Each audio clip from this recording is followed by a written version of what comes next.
Hi, this is Jill. So I didn't realize that there was a WorkFirst conference thing in Red Deer not too long ago.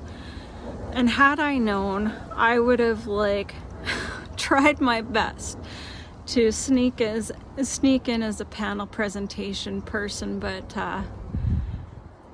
I'm sure Nixon would have had me carried off fairly quickly. I'm gonna do a longer video later, maybe tonight, but I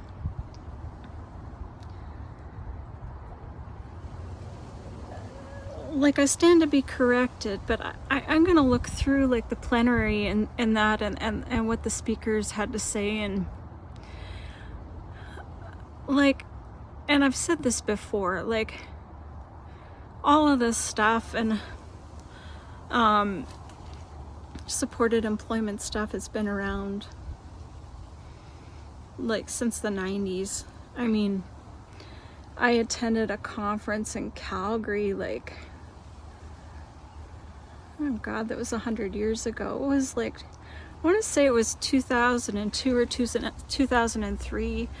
I spoke with a mentor of mine when I was just starting in the field, and she and I had done some research on self-employment and people with disabilities, and we looked at the idea of business incubators and folks with disabilities, and one of the big things that came out right around then too was this whole idea of a one-stop shop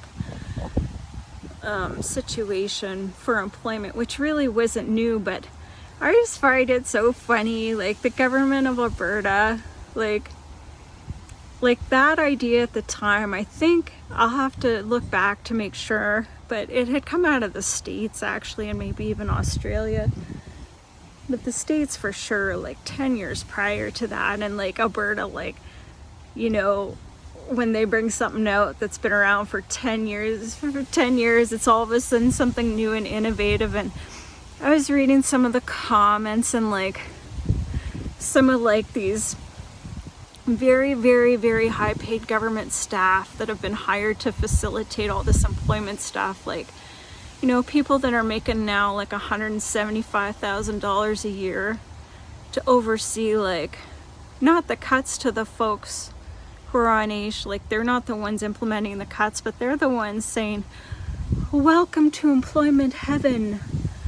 But and some of these people have their doctorate and that. I don't have a doctorate, right? I just have a little master's degree, but it's I'm laughing, and they're high-fiving each other, and oh, it's so exciting to be part of something so oh, I don't know what the term was. But it's how do you go to school and get a doctorate? I mean, how do you go to school and get a doctorate? And, then you apply for a very, grossly overpaying job for the government, overseeing supported employment, and then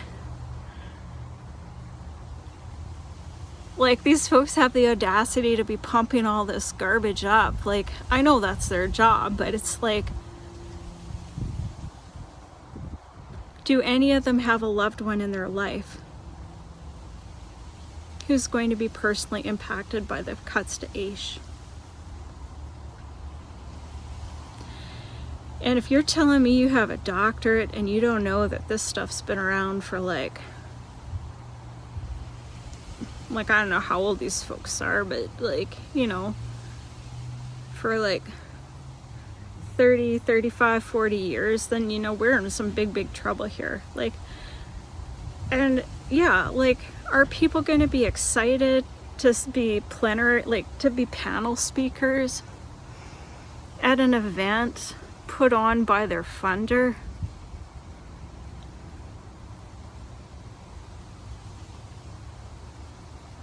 I would have went and spoke without any cash. I don't think anyone would have really particularly liked what I would have had to say.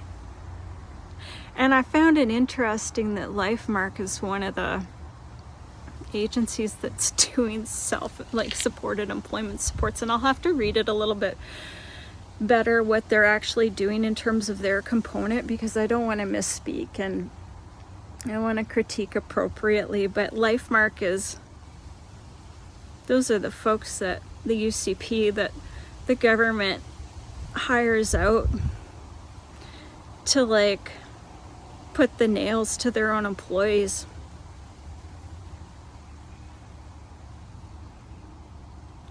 And my panel presentation would have been something like, let's see.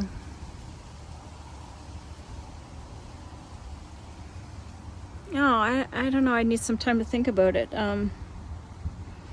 It would be pretty cutting, though.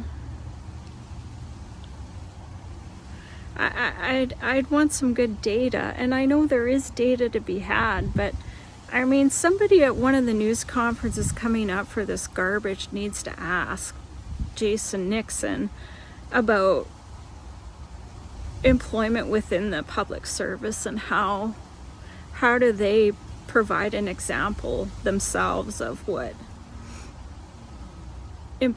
supported employment looks like for their own staff.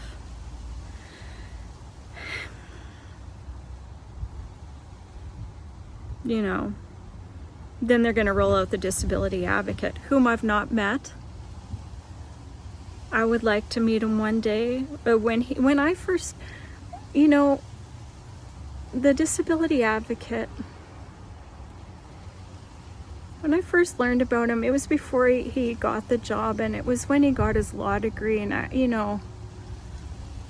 was like, my daughter has CP. She has mild moderate CP, so cerebral palsy is one of those kind of it's one of those conditions. It affects everyone differently, both cognitively and physically. I mean, no two combinations are the same pretty much.